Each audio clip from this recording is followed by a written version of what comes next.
2014, tu as eu un train de vie qui, malheureusement, c'est ce train de vie que tu as montré après de 2014 qui a attiré la jeunesse. Qui a attiré la jeunesse de savoir que on ne peut pas avoir un travail fixe et voyager en jet privé et prendre les avions en business class toutes les 2 semaines ou toutes les semaines pour Paris. Et c'est ça qui a posé un problème d'éthique. Les jeunes se sont demandé qu'est-ce que Nathalie fait dans la vie pour mener ce train de vie. Alors tu leur as dit que tu as ouvert un magasin où tu vends des produits de beauté.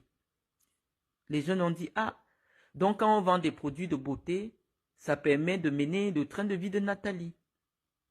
Sauf que toi-même, tu n'as pas pu tenir 1 an avec ce magasin de beauté. Tu as été obligé de fermer parce que tu as réellement constaté que en vendant une bouteille d'huile, lorsqu'on prend une location d'une boutique à 500 000 et on vend les bouteilles d'huile, 2 bouteilles d'huile toutes les semaines, financièrement, économiquement, ça ne tient pas. Donc toi-même, tu as fermé la boutique et tu n'es pas venu expliquer aux jeunes, écoutez, j'ai tenté d'ouvrir la boutique, vu le contexte, vu ça ne peut pas marcher, ça ne marche pas. Et donc, ce que je gagne grâce à la boutique, ça ne peut pas me donner les revenus dont je me prévaux sur les... On ne sait pas pourquoi. Tu vas t'installer à Douala, c'est toujours le train de vie. Sauf que quelques temps après, on découvre que le père de ta fille que tu as tant vanté, parce que j'étais déjà intervenu dessus, parce que le petit jeune, je le connais quand je vivais à Malabo, c'était des petits qui traînaient derrière le petit frère de la première dame, dont je le connais, de la première dame de Guinée, dont je le connais bien. Et donc j'étais surprise que c'est de Yuan que tu parles, qui pouvait te payer 5 millions de rations. Sauf que tu n'es pas revenu dire aux jeunes filles, écoutez, le papa de ma fille, qui peut me payer 5 millions de pension de retraite, vient d'être emprisonné en Guinée équatoriale parce qu'il imitait la signature du président de la République de Guinée équatoriale pour se faire payer des fausses factures dans les ministères. Et aujourd'hui, le père de ma fille risque la prison à vie. Tu n'es pas revenu dire ça. Une façon de te dire qu'il y a certains aspects de ta vie privée, Nathalie. Tu sais, la discrétion, c'est quelque chose qui est très important. Surtout que quand on ne peut pas justifier d'où on prend l'argent. Parce que je sais que, ne serait-ce qu'à 40%, tu es responsable de ce qui est arrivé au père de ton enfant. Parce que, comme vous ne savez pas, il y a des brigades financières, il y a des agents de services secrets qui suivent vos pages Facebook. Et donc, dès que tu as commencé à afficher Yuan, malheureusement, la Guinée équatoriale est un pays où l'argent est très contrôlé. Déjà que toi-même tu as été, et ceux qui ont déjà fait la Guinée équatoriale savent que c'est interdit de faire un Western Union de 500 000 en Guinée. C'est très difficile de sortir avec l'argent de la Guinée équatoriale. Et donc, tu t'es mise à te vanter comment il te donnait 5 millions tous les mois, alors que le gars n'a pas de travail. Il n'a pas un travail, il n'est pas fonctionnaire. Il avait été élu, je sais pas, il faisait dans l'étude du foot. C'est lui qui s'occupait C'était un garçon de course en fait. C'était un garçon de course. Et tu lui as donné une vie qui a attiré l'attention des autorités policières de la Guinée équatoriale. Aujourd'hui, cet enfant est en prison. Et donc, même si on laisse le côté sexuel, les jeunes veulent comprendre. Les jeunes veulent comprendre ce que tu fais réellement pour mener ce train de vie. Tu leur as dit, j'ouvre un salon de coiffure pour les petites filles. Et t'ont suivi. Ah, donc le salon de coiffure paye comme ça à Yaoundé. Les jeunes filles sont allées ouvrir les salons de coiffure. Sauf que, économiquement, quand tu ouvres un salon de coiffure à Bastos, dont le loyer est entre 1 million, 1,5 million, et que 5 petites filles viennent se coiffer, ou 10 petites filles viennent se coiffer à 10 000 francs tous les samedis et les dimanches, ça ne couvre pas ton loyer, ça ne couvre pas... ça peut pas couvrir le loyer, ça peut pas couvrir les salariés. Et moins d'1 an plus tard, tu as fermé. Et quand tu as fermé ce salon, tu n'es pas venu leur expliquer, écoutez, j'ai voulu me lancer dans la coiffure et je constate que voilà la difficulté que j'ai eue, voilà la difficulté que j'ai eue. Économiquement, ce n'était pas tenable et donc je suis obligé de fermer. Tu as fermé le magasin et tu es allé à Douala. Là, tu as encore élevé le level. C'est que maintenant, c'est que tu voyages seulement en business class avec toute ta famille, maman, parents, soeurs et machin. Tu es dans les avions, tu montes tout ça. Les jeunes filles sont revenues en masse. Là, maintenant, ils ont bombardé ton, ton Instagram, ton Facebook pour comprendre. Parce qu'au fond, on ne peut pas accuser les parents.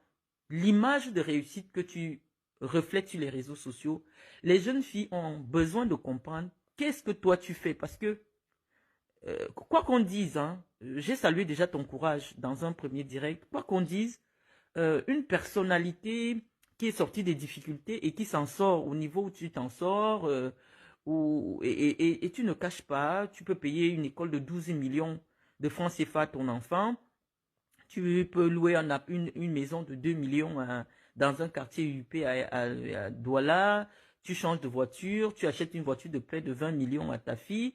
Les gens, malheureusement, ça attire, les gens veulent continuer, les jeunes veulent comprendre. Les jeunes veulent comprendre ce que tu fais réellement pour mener ce train de vie. Tu leur as dit, j'ouvre un salon de coiffure pour les petites filles. Elles t'ont suivi. Ah, donc le salon de coiffure paye comme ça à Yaoundé. Les jeunes filles sont allées ouvrir les salons de coiffure. Sauf que, économiquement, quand tu ouvres un salon de coiffure à Bastos, dont le loyer est entre 1 million, 1 million et demi, et que 5 petites filles viennent se coiffer, ou 10 petites filles viennent se coiffer à 10 000 francs tous les samedis et les dimanches, ça ne couvre pas ton loyer, ça ne couvre pas, ça peut pas couvrir le loyer, ça peut pas couvrir les salariés. Et moins d'un an plus tard, tu as fermé. Et quand tu as fermé ce salon, tu n'es pas venu leur expliquer, écoutez, j'ai voulu me lancer dans la coiffure et je constate que voilà la difficulté que j'ai eue, voilà la difficulté que j'ai eue. Économiquement, ce n'était pas tenable et donc je suis obligé de fermer. Tu as fermé le magasin et tu es allé à Douala. Là, tu as encore élevé le level. C'est que maintenant, c'est que tu voyages seulement en business class avec toute ta famille, maman, parents, soeurs et machin. Tu es dans les avions, tu montes tout ça. Les jeunes filles sont revenues en masse. Là, maintenant, ils ont bombardé ton Instagram, ton Facebook pour comprendre. Parce qu'au fond, on ne peut pas accuser les parents. L'image de réussite que tu reflètes sur les réseaux sociaux, les jeunes filles ont besoin de comprendre qu'est-ce que toi tu fais. Parce que, quoi qu'on dise, hein, j'ai salué déjà ton courage dans un premier direct, quoi qu'on dise, une personnalité qui est sortie des difficultés et qui s'en sort au niveau où tu t'en sors, et tu ne caches pas, tu peux payer une école de 12 millions de francs CFA à ton enfant, tu peux louer une maison de 2 millions dans un quartier UP à Douala, tu changes de voiture, tu achètes une voiture de près de 20 millions à ta fille. Les gens, malheureusement, ça attire. Les gens veulent que ça soit dans une mairie. Je te dis déjà que c'est possible parce que tu n'es pas résidente, ni toi ni ton mari, dans cet espace-là. C'était pas possible. Et donc, c'est toujours le fait d'entretenir les illusions trompeuses qui dérangent. C'est-à-dire, en principe, un homme ne se marie pas avec une femme qui a un très lourd passé public.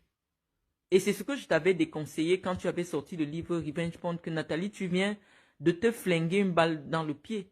C'est-à-dire que nous, toutes, nous avons des cadavres dans les tiroirs. Hein. C'est-à-dire que parfois même on a des ex qu'on n'aimerait même pas dire aux gens, écoutez, j'ai eu une histoire avec elle.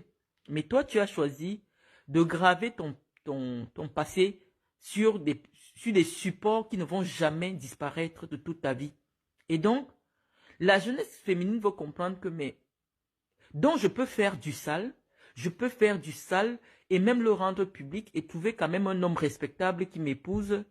Il faut que sur ce point, Nathalie, tu clarifies. Est-ce que tu es mariée? Non, tu n'es pas mariée. Non, tu n'es pas mariée. Ou oui, tu es mariée. Et tu leur dis, voilà comment j'ai pu me marier à l'étranger. Parce que tu es citoyenne camerounaise, tu n'as pas encore changé de citoyen. Les citoyennes camerounaises, quand elles se marient à l'étranger, même si elles sont résidentes à l'étranger, elles font ce qu'on appelle la transcription de l'acte de mariage étranger sur les actes consulaires, sur les actes de mariage camerounais, pour qu'on puisse leur reconnaître le statut de mari.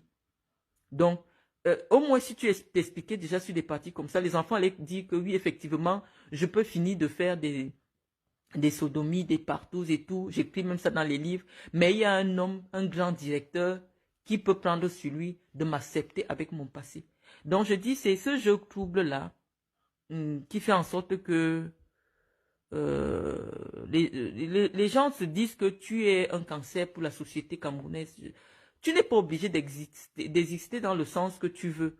Je pense que tu as déjà une plateforme suffisante qui est une vitrine où tu peux promouvoir plein de choses. Déjà que tu le fais déjà assez bien. Mais parfois dans certains débats, retire-toi parce que tu n'as pas la légitimité.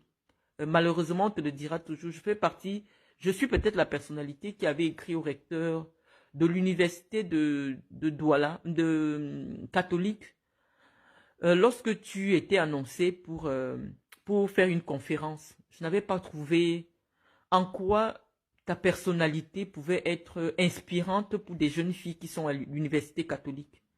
C'est moi qui avais fait cette sortie et j'avais remercié le recteur de l'université catholique qui nous avait suivis dans cette réflexion que nous avions menée, en savoir que toi, tu vas arriver en Range Rover.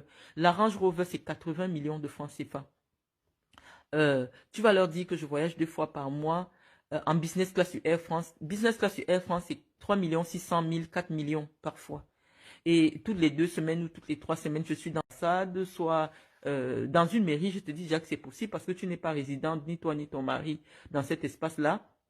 C'était pas possible. Et donc, c'est toujours le fait d'entretenir les illusions trompeuses qui dérangent. C'est-à-dire, en principe, un homme ne se marie pas avec une femme qui a un très lourd passé public. Et c'est ce que je t'avais déconseillé quand tu avais sorti le livre Revenge Porn, que Nathalie, tu viens de te flinguer une balle dans le pied. C'est-à-dire que nous toutes, nous avons des casiers, des cadavres dans les tiroirs. Hein. C'est-à-dire que parfois même on a des ex qu'on n'aimerait même pas dire aux gens, écoutez, j'ai eu une histoire avec elle. Mais toi, tu as choisi de graver ton passé sur des supports qui ne vont jamais disparaître de toute ta vie. Et donc, la jeunesse féminine va comprendre que, mais, donc je peux faire du sale, et même le rendre public et trouver quand même un homme respectable qui m'épouse. Il faut que sur ce point, Nathalie, tu clarifies. Est-ce que tu es mariée? Non, tu n'es pas mariée. Non, tu n'es pas mariée.